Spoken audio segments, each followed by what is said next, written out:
एहतशाम साहब, सरमायाकारी के हवाले से बड़ी खबरें आई थीं,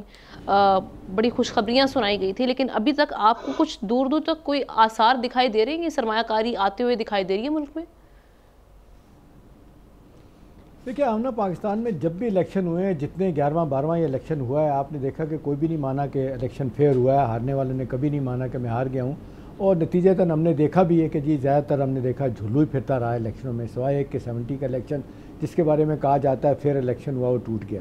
अब सवाल ये है कि जब इस तरह की सूरत हाल पैदा हो जाए तो हमने हमेशा ये देखा है कि कुछ दिनों के बाद बिज़नेस एज यूजुअल शुरू हो जाता है, एक्सेप्टेंस पैदा हो जाती है कि चलें ठीक है, जैसे 2018 में हुआ, फिर 2013 आगे पीछे देखें, हारने वाले ने कहा चला जी हम हार गए लेकिन मुल्क की खातर आगे चलते हैं।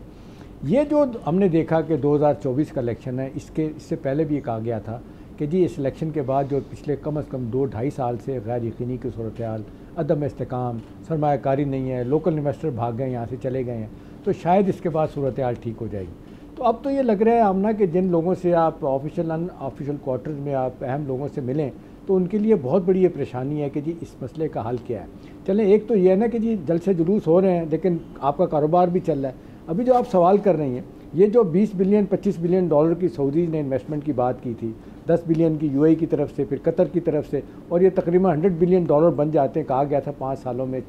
5 से 10 सालों में आएगी। अब बड़ा वाज़ेह तौर पे बात आपने, ये सीक्रेट नहीं बात रही कि सऊदी अरब भी, यूएई भी, चाइना भी, कतर भी, सब ये कह रहे हैं कि पहले आप अपनी इकॉनमी को डिसिप्लिन करें, आप अपने IMF के प्रोग्राम में जाएं और जो कहा जाता है clean bill of health to the economy हासिल करें, उसके बाद अभी इन्वेस्टमेंट लेके आएंगे। वो कहते हैं हमारी इन्वेस्टमेंट के वादे अपनी जगह मौजूद हैं। फिर अभी आपने देखा कि सऊदी डेलीगेशन थोड़ा सा पहले, महीना पहले होकर गया था, उन्होंने प्रोजेक्ट आइडेंटिफाई कर लिए थे, उन्होंने जॉइंट वेंचर जो करने थे वो अपने लोकल इन्वेस्टर से भी मिल के गए थे, लेकिन एक वजह गैर यकीनी की सूरत हाल, प्लस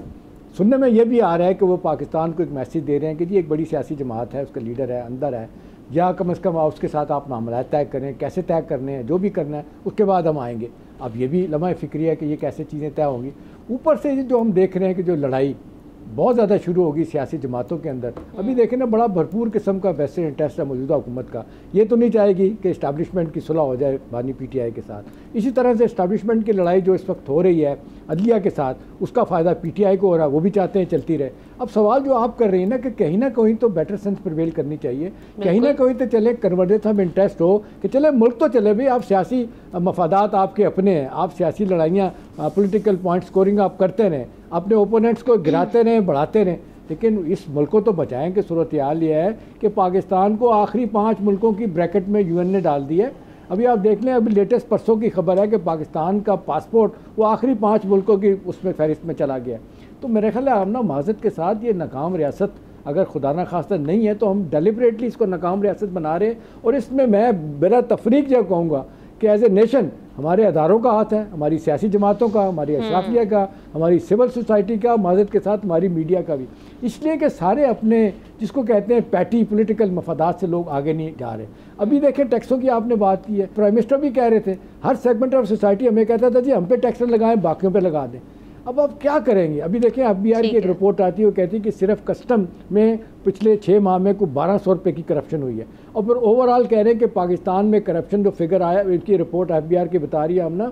5600 अरब रुपये की करप्शन सालाना पाकिस्तान में होती है, यानी 5.6 ट्रिलियन रुपीज़ की। भाई सवाल ये कि इसको ठीक आपने करना है, मैंने करना है, जो लोग हेल्म ऑफ द अफेयर हैं वो बैठ के सोचें हमने क्या करना है। लेकिन यहाँ तो माज़रत खां लहजा है, सियासी मसलते हैं, एक दूसरे को फ़ायदा पहुँचाना है, अपने ओपोनेंट्स को फिक्स करना है। तो ये खुदा ना खास्ता ये सिलसिला रहा तो हम ना फिर हम रियासत के तौर पर नहीं रह सकेंगे। मतलब अभी भी हम नहीं सोच रहे तो फिर कब सोचेंगे? जी सब्सक्राइब करें और बेल दबाएं ताकि कोई खबर रह न जाए।